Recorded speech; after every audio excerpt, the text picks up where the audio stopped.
Saleté de poste. Allez, tu vas marcher, oui.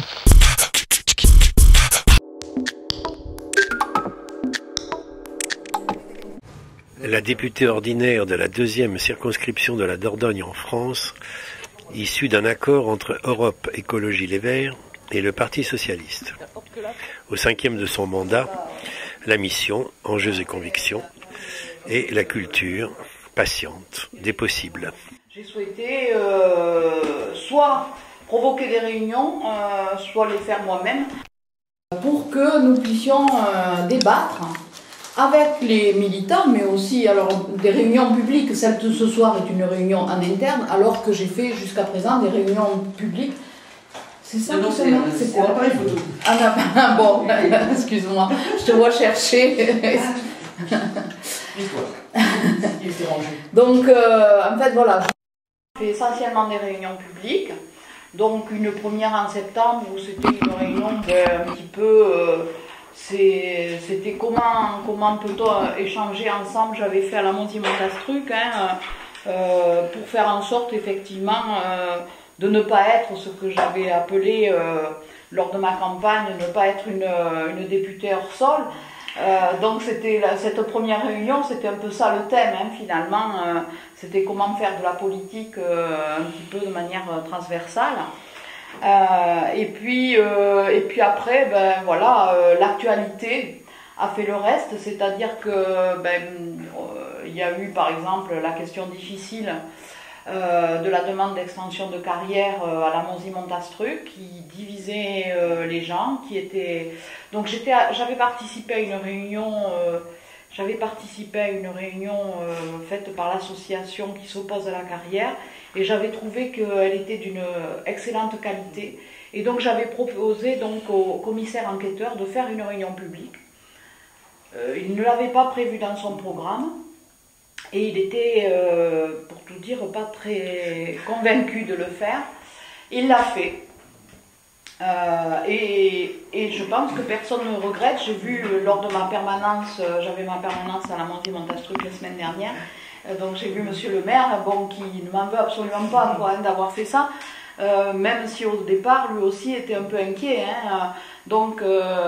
qui a bien compris quel était l'objectif. L'objectif, c'est que les gens se rencontrent, qu'ils échangent, on est d'accord, on n'est pas d'accord, on peut en parler ensemble.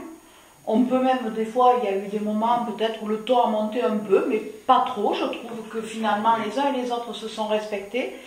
Il y aura une décision qui sera prise. Chacun a essayé de faire le maximum pour faire valoir ses idées, pour faire valoir sa conviction.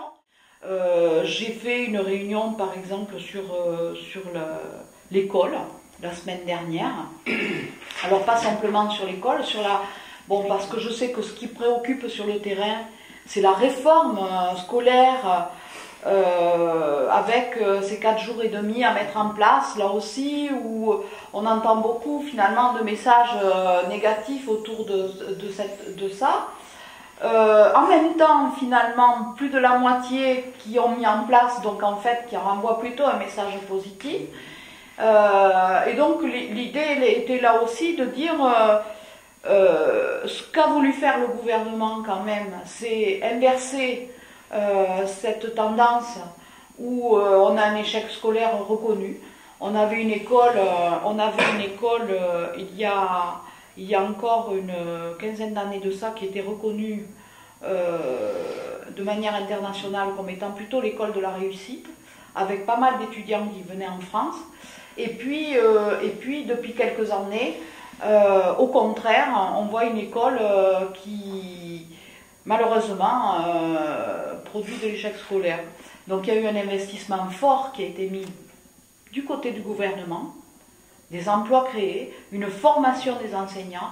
Il y a aussi, on a voté une loi, on a travaillé sur une loi qui retravaille sur la refonte de l'école, comment faire l'école aujourd'hui,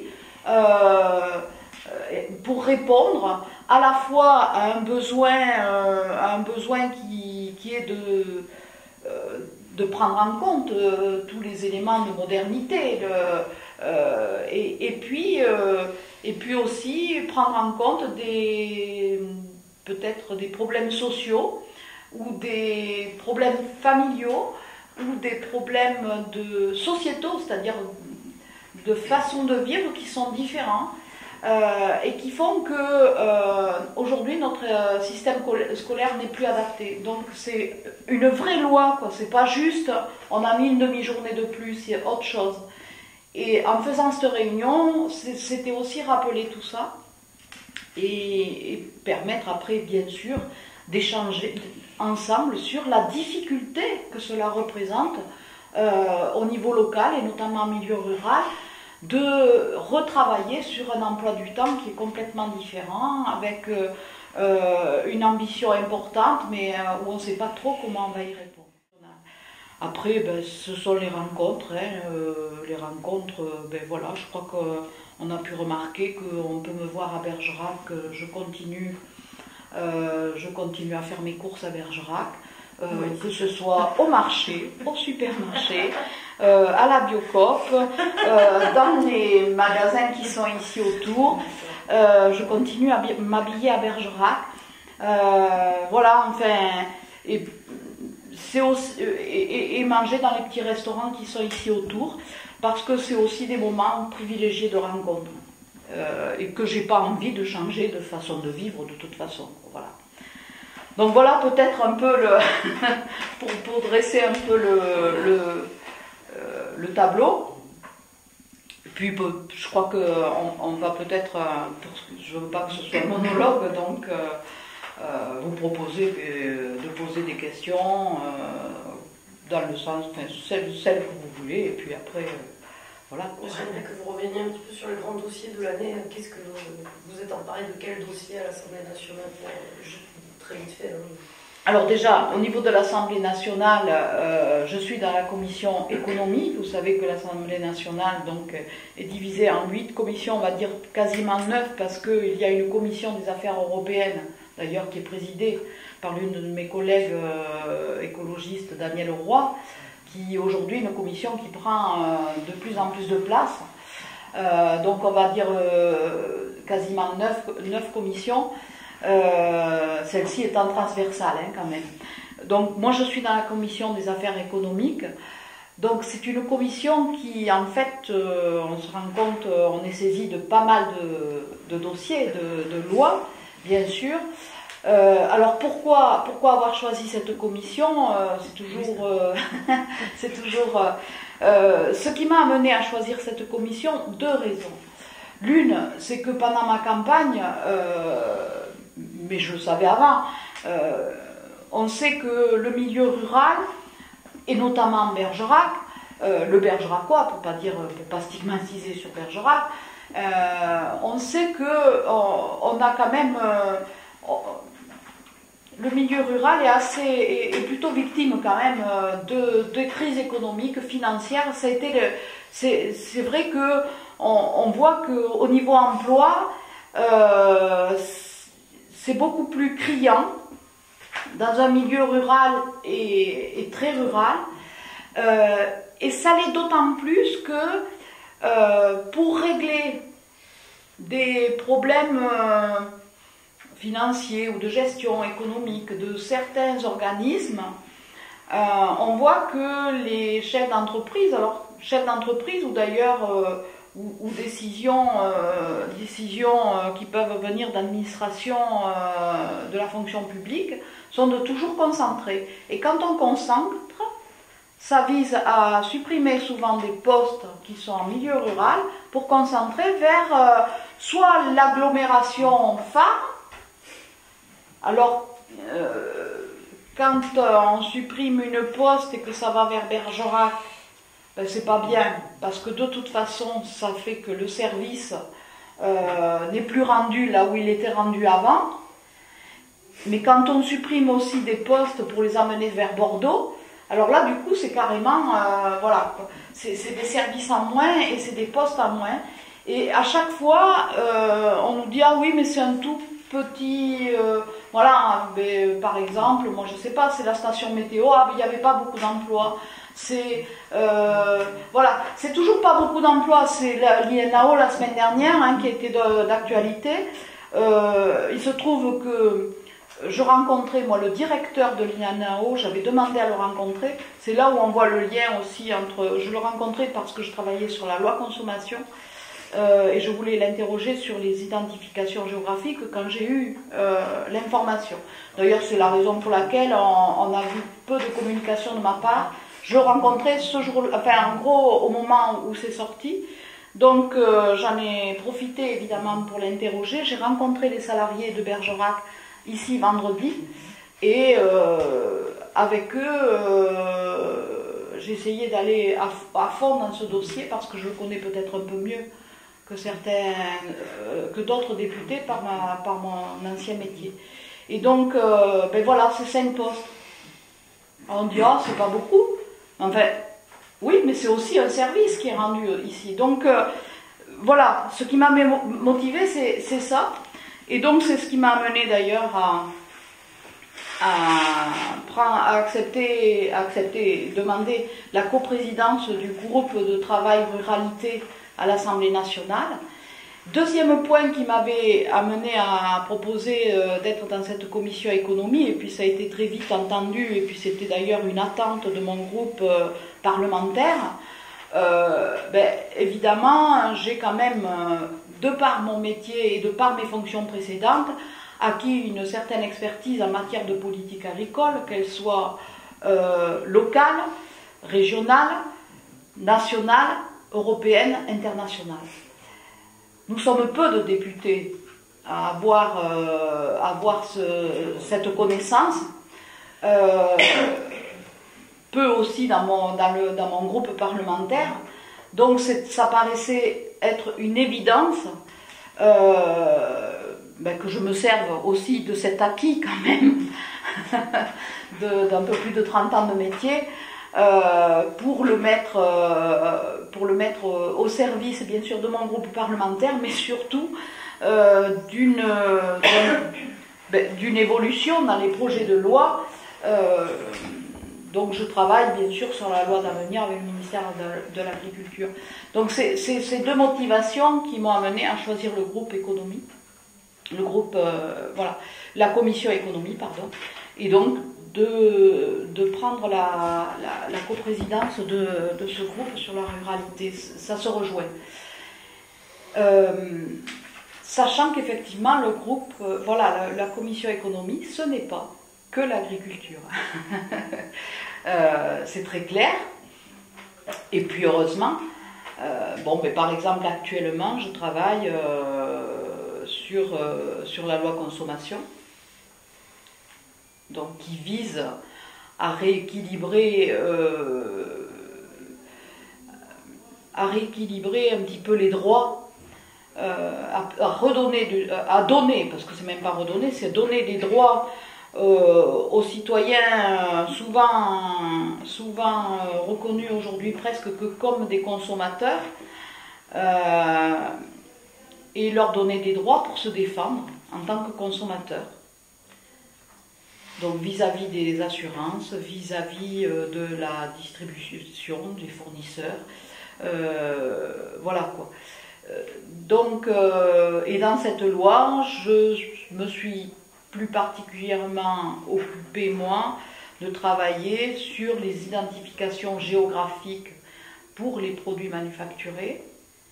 Là aussi, parce que il n'est pas inutile de faire le lien avec les identifications géographiques, celles que je connais beaucoup mieux, alimentaires.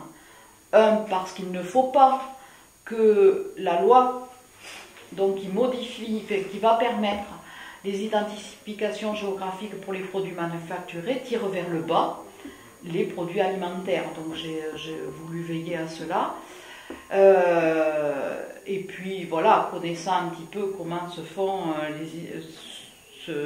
décident les identifications géographiques, c'était un atout. Et puis la loi de modernisation de l'économie, qui vise au niveau de l'alimentation, de rétablir un peu plus d'équilibre entre les fournisseurs et la grande distribution, sachant que, notamment en France, la grande distribution, c'est 5-6 opérateurs, 5 grands opérateurs, et que les fournisseurs, par la LME de 2008, étaient complètement, qui soi-disant visaient à les protéger, c'était complètement l'inverse qui était en train de se passer. Donc voilà. Donc voilà pourquoi la commission économique. Je peux poser deux questions qui fâchent. J'en ai peut-être plein d'autres, d'ailleurs, mais juste pour évoquer les choses pas très agréables. Mais un, ce serait, pendant cette année, est-ce que le cumul des mandats a été au cœur ou en marge de votre travail, et qu'est-ce que ça devient cette histoire, puisque on a quand même pas mal parlé, on a un peu l'impression que c'est mis sous le tapis. Et deux, quelle est votre, est-ce que vous avez une position sur la politique verte dans le gouvernement, de manière générale, quoi. Alors concernant le cumul des mandats, effectivement, ça fait partie quand même des engagements de François Hollande.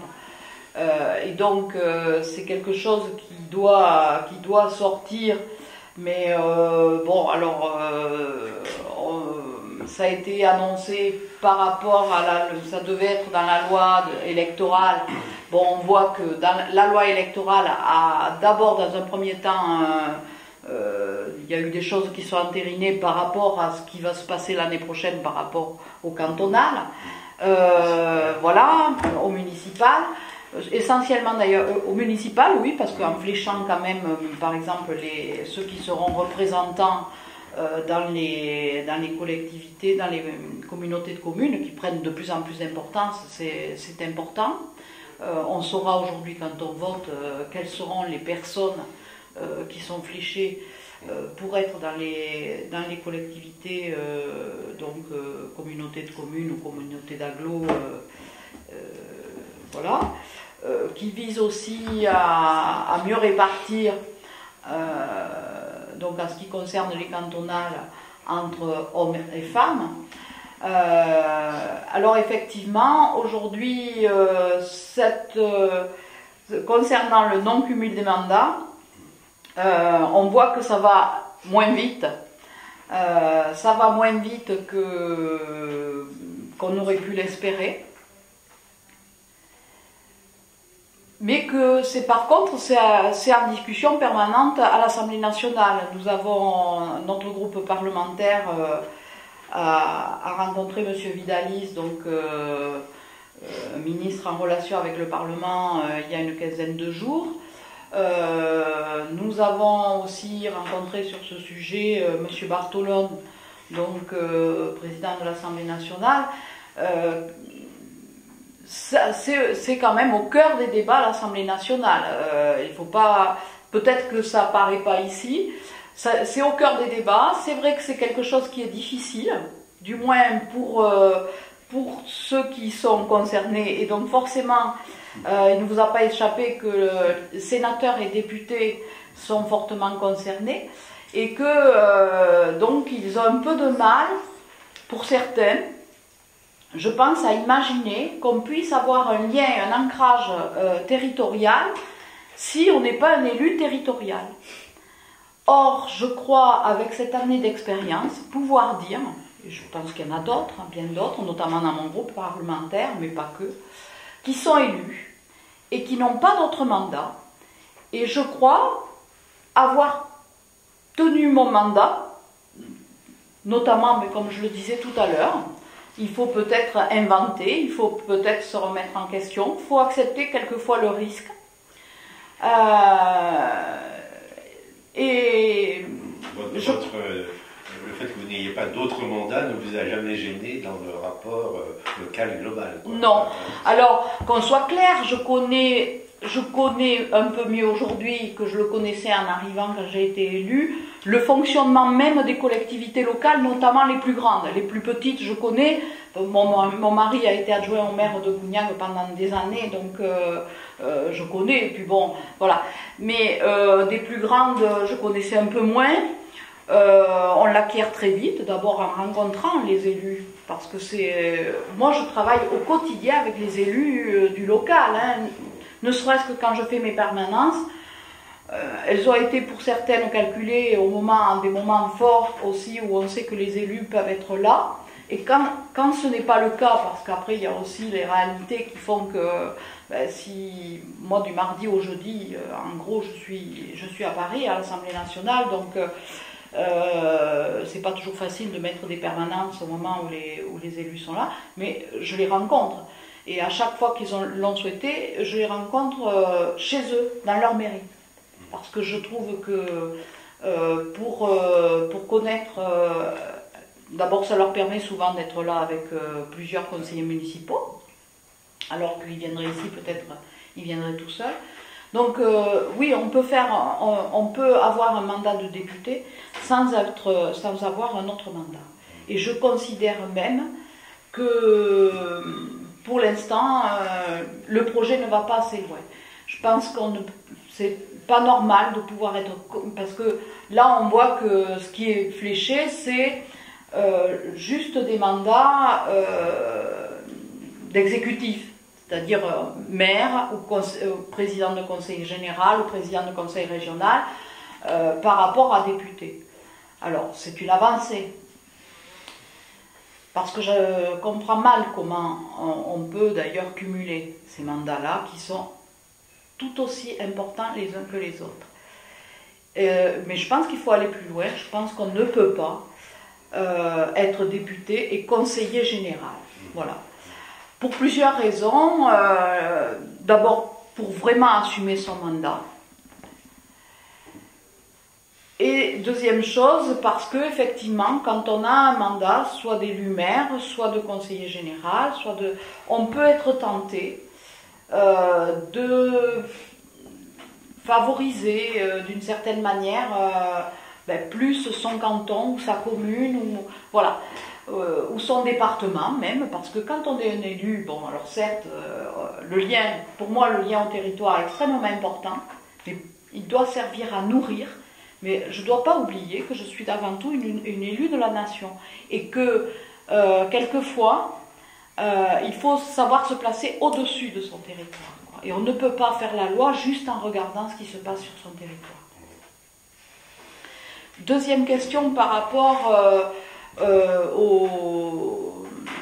à l'écologie. Alors effectivement, nous avons exprimé plusieurs fois, ça ne vous a pas échappé, tant que ce soit mon groupe parlementaire ou que moi-même à l'Assemblée nationale, le fait que nous considérons que cette conversion écologique est un des éléments essentiels aussi, qui est extrêmement important, du point de vue écologique bien sûr, mais qui du point de vue de l'économie, c'est un des leviers essentiels pour la relance de l'économie dans un pays comme le nôtre. Je m'explique. Si on continue à aller dans le sens de la mondialisation permanente, effectivement, où on ne regarde que l'intérêt de la finance, il est évident que du point de vue économique, on ne retrouvera pas... Ah, bonjour. Bonjour. Vas-y, quand tu parles, MDK, le pile alors. D'accord. Bon, allez. Pour le midi du week-end là.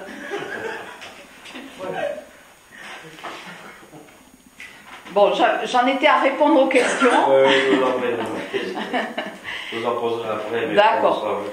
D'accord.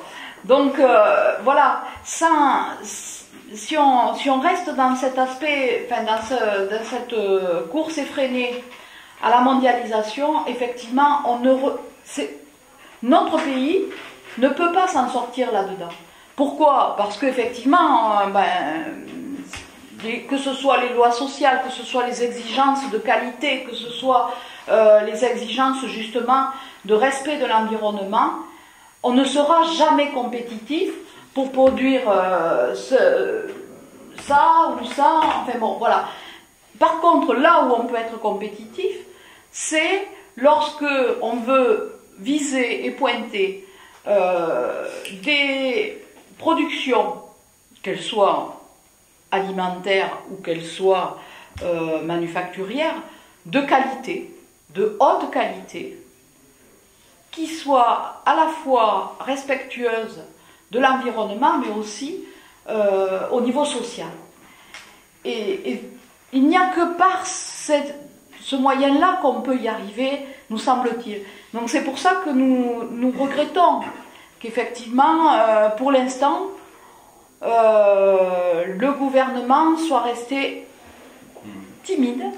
Mais par exemple, il y a un épisode récent que vous connaissez sûrement, les panneaux solaires chinois qui arrosent l'Europe, si je peux dire, et puis la France se plaint, et les Chinois répondent par attention, on va taxer vos pinards si vous taxez nos panneaux solaires. Enfin, je simplifie sans doute beaucoup, mais est-ce que du coup cette position écologique ne suppose pas un certain changement économique aussi des règles de la libre concurrence en général? Ah mais qu'on soit clair, il faut effectivement que les règles de la libre concurrence, effectivement, donc un peu moins de libre concurrence, effectivement, il faut continuer le chantier de se battre pour que les règles au niveau international changent.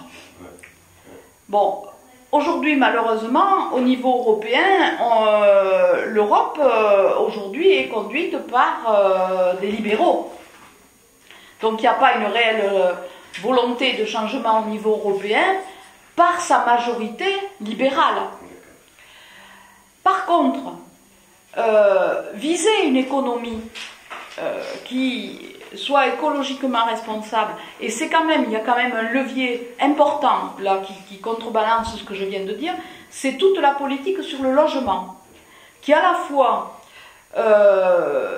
a un contenu important parce qu'il est important parce qu'il répond au niveau social. Donc c'est fléché au niveau social, répondre aux demandes de logements sociaux, donc passer de 20 à 25% de logements sociaux, et d'ailleurs augmenter aussi, il y a eu y compris en milieu rural, flécher aussi vers les économies d'énergie, toute l'énergie qu'on ne consomme pas, évidemment, c'est un gain important. Donc flécher vers les économies d'énergie et aussi flécher vers l'économie circulaire et vers la densification, et donc densification urbaine qui doit amener aussi à protéger les terres agricoles. Donc à travers cette loi aménagement du territoire, logement, on voit que effectivement on peut répondre à la fois à des questions sociales, à des questions environnementales et à des questions économiques. Voilà. Mais effectivement, on est encore en attente de la loi sur l'évolution énergétique.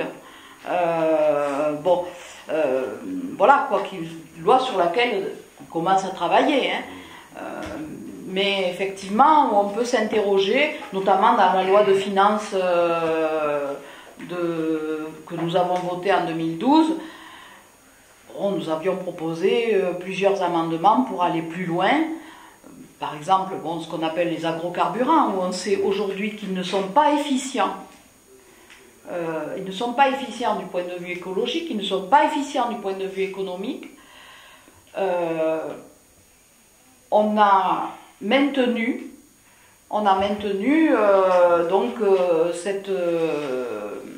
cette niche fiscale des agrocarburants, donc pour les producteurs d'agrocarburants, on aurait pu économiser pas mal d'argent. Donc là, effectivement, alors même si le ministre de l'Agriculture répond oui, mais à partir de 2015, ça sera fini, ben oui, mais ça aurait pu être fini à partir de 2013. Enfin, voilà, c'est dommage. Ouais, 12 mois, évidemment, c'est un peu court, mais ça sera ma dernière question, je le jure.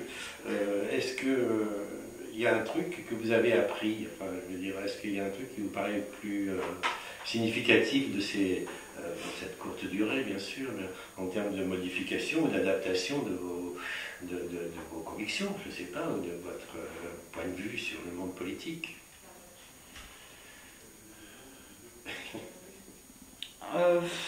Je ne sais pas, enfin, alors c'est posé comme ça, moi je vais vous dire, j'apprends tous les jours. J'espère que c'est, enfin, à mon avis, chaque jour où on n'apprend pas est un jour perdu peut-être, hein, donc, mais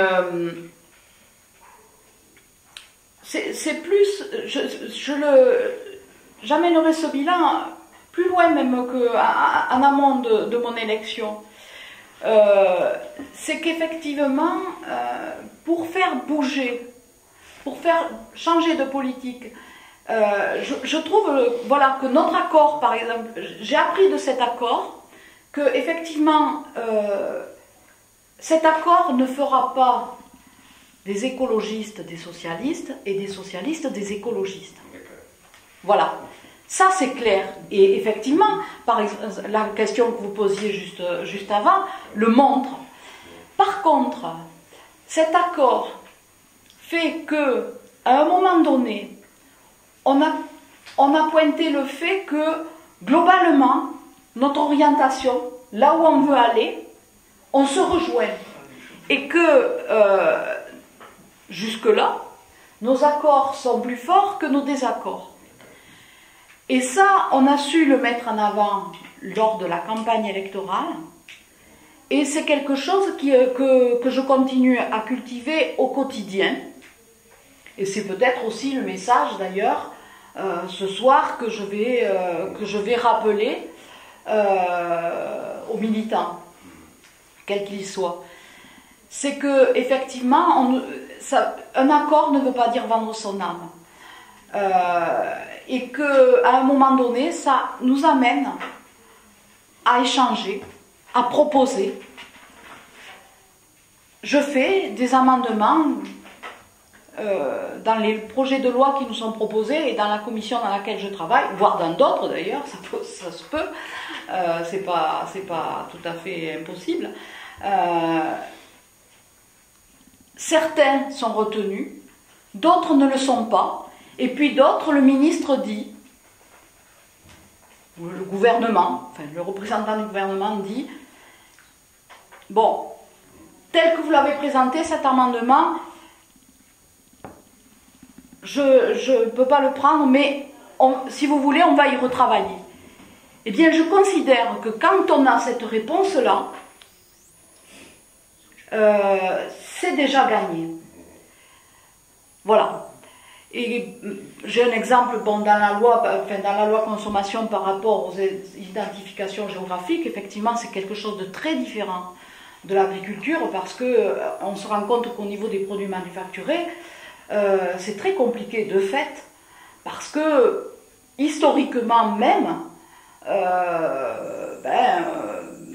Limoges, il y a plus de 100 ans qu'on importe la terre pour faire la porcelaine, par exemple. Tant qu'on importe la terre, ok. Le jour où on commence à importer les assiettes, alors là on peut se poser la question, est-ce qu'on peut mettre porcelaine de Limoges? Ça c'est la première question.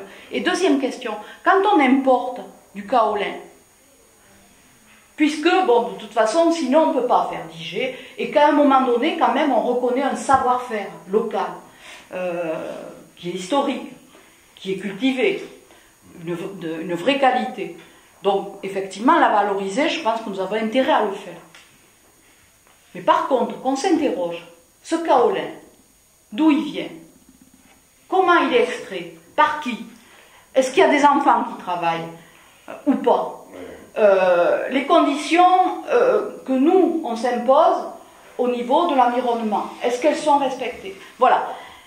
Et donc, bon, au bout du troisième amendement, c'est-à-dire un qui est peut-être un peu radical, quoi, un peu fort, quoi, qui dit en gros qu'il faudrait que tout soit fabriqué en France pour qu'on ait une IG. Donc je sais très bien que celui-ci, il va être retoqué.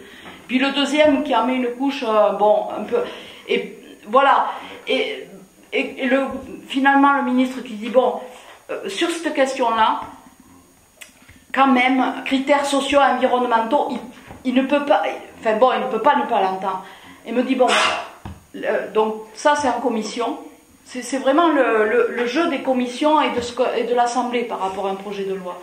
Et entre les deux, donc ça passera à l'Assemblée, pas cette semaine, mais l'autre après, entre les deux, on va se rencontrer avec le ministère de M. Hamon et on va travailler sur cette question-là. Eh bien, pour moi, ça, c'est effectivement comment on construit l'évolution. Et que ce n'est pas dans l'affrontement permanent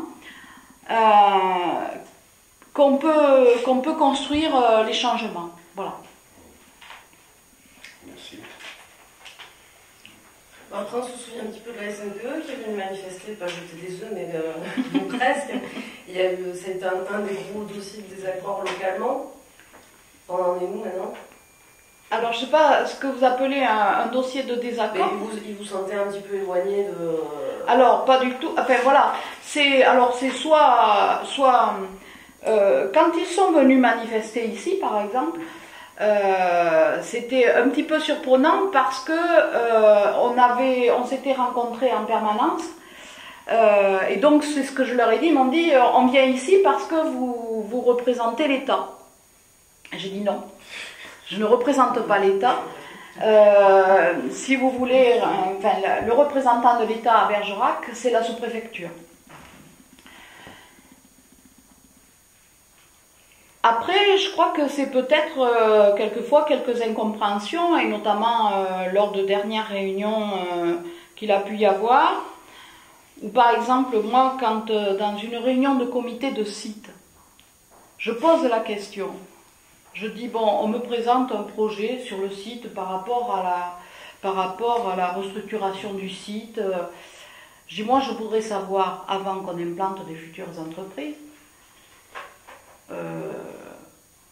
où c'est, parce qu'on vous présente sur un plan comme ça, etc. Où c'est, qu'est-ce qu'il y a dessous, comment c'est, etc. Parce que je considère que quand on va implanter une nouvelle entreprise, en ce qui me concerne, si je suis dans un comité de site, je dois me préoccuper non seulement, bien sûr, de l'entreprise qui va venir et des emplois qu'elle va pouvoir apporter, mais aussi de savoir si ça se fait en toute sécurité, tant pour la déconstruction que pour la reconstruction. Et que si à la sortie, je me fais accrocher par des salariés syndicalistes qui me disent que je suis contre l'emploi parce que je dis ça, je leur dis, écoutez, excusez-moi, mais on s'est mal compris. Quand je dis ça, c'est avant tout, les premiers concernés quand je parle de ça, ce sont les salariés. Malheureusement, on en a eu un exemple il y a encore 2 semaines, où effectivement, un site comme la SNPE, ce n'est pas anodin. On ne doit pas se cacher sur le fait qu'on a un site qui, historiquement, en plus, c'est ça. Il y a des fois on a des trésors cachés, mais il y a des fois on a aussi on a des risques cachés. Et donc, voilà quoi, moi, qu'on soit très clair, quelle que soit l'évolution du site, il me semble extrêmement important de savoir est-ce qu'il y a un danger à implanter des entreprises, par exemple, sur ce site-là, ou pas. S'il y a danger, est-ce qu'on peut répondre ou pas? Quelles sont les conséquences? Quand je parle, moi, de conséquences pour l'environnement, je crois qu'il y a aussi un regard un petit peu réducteur de ce qu'on appelle environnement. Moi, quand je parle de l'environnement, pour moi, l'environnement, il est social, humain, écologique.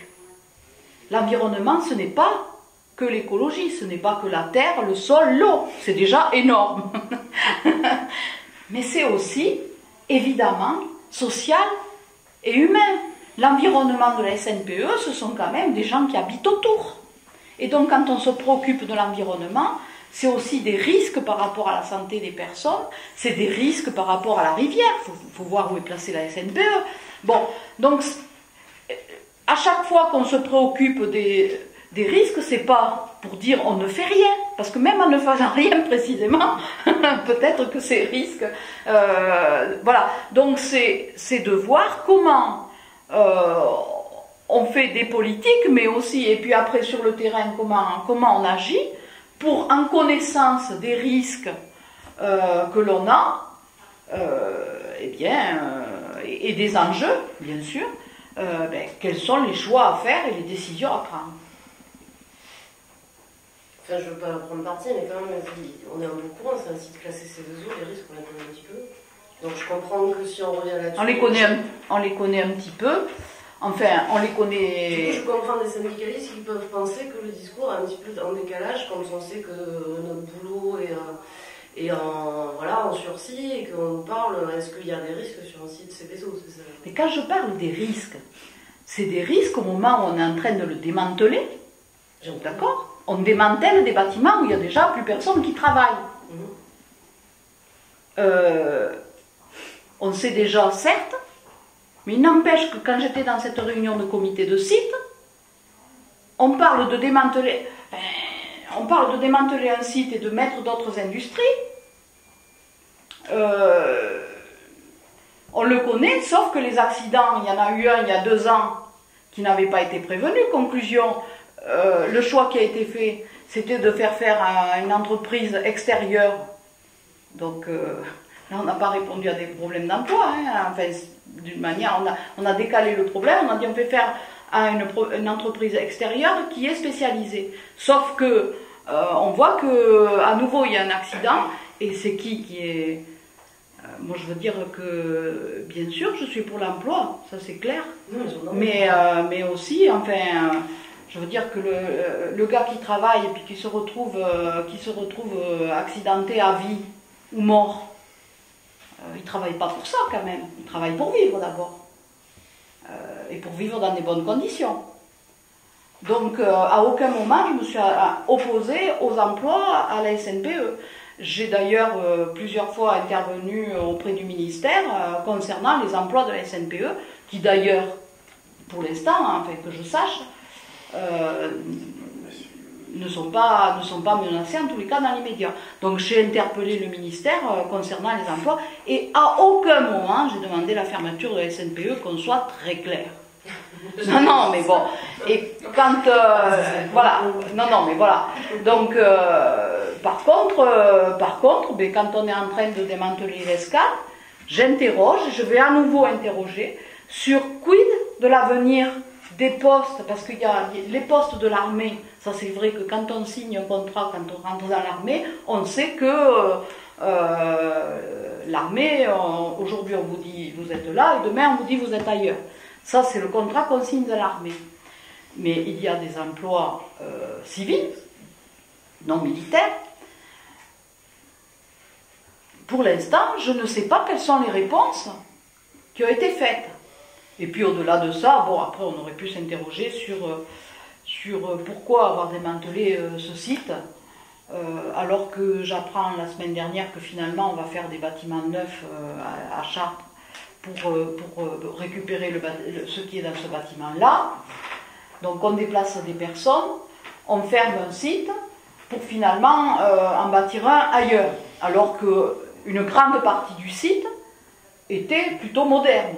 Je l'ai visité, là aussi, voilà, exactement comme la même question qu'à la SNPE, j'ai demandé à le visiter. Une fois que je l'ai visité, je pouvais en parler. Avant, je prenais ce qu'on me disait. Voilà, donc ça c'est important aussi, quoi. À un moment, il faut voir sur place. Et on a beau dire, on sait bien que, non, on ne sait pas bien que. Quand on voit sur place, on voit des choses. Sur le site de l'ESCAT, j'ai vu une partie des bâtiments qui, effectivement, d'ailleurs, sont quasiment plus du tout utilisés parce que ils correspondent à un besoin d'un autre âge. Mais j'ai vu une grande partie de bâtiments qui sont extrêmement modernes et efficients. Et c'est assez incompréhensible qu'on déloge à la fois ce stockage qui était fait ici avec un savoir-faire, et puis qu'on fasse partir et les militaires et le personnel civil de Bergerac. Donc là, ben voilà, une fois de plus, ce sont aussi des emplois de Bergerac qui partent pour Bergerac, et donc c'est tout un contexte, quoi, hein. Je veux dire, c'est soit ils partent, soit ils vont aller travailler à Bordeaux et tous les jours ils vont faire la route, on peut s'interroger. À la fois sur le bilan carbone, mais aussi sur leur qualité de vie. C'est leur qualité de vie qui est la clé. Donc voilà quoi, donc non moi enfin à aucun moment j'ai senti à aucun moment j'ai senti de désaccord profond avec les salariés de la SNPE. Il y a eu des moments où on a pu peut-être ne pas se comprendre, mais je n'ai pas senti de désaccord profond et je pense que j'ai relayé leurs revendications au plus haut niveau, comme j'ai pu le faire au moment par rapport au moment où effectivement le commissariat de police s'est effondré. On ne m'a pas vu sur les photos au moment où ça s'est effondré, etc. J'étais pas là au moment parce que j'étais à l'Assemblée nationale certainement, je faisais mon boulot. Je les ai rencontrés après, et puis après j'ai rencontré le ministère, et je crois qu'on va avoir une solution de sortie. Moi je suis là pour faire mon travail, je ne suis pas là pour me montrer, je ne suis pas là pour faire de l'esbrouf, pour faire des promesses, voilà. Je fais des choses que je fais sans vous le dire, quoi. C'est pas... Je vous dis, il y a 8 jours, je rencontrais le directeur de l'INAO à Paris, ça tombait pile. Bon, voilà, j'ai pas écrit à toute la presse pour dire j'ai rencontré le directeur de l'INAO et la semaine prochaine je rencontre les salariés. On fait le boulot et puis après on peut en parler. Voilà, je crois que...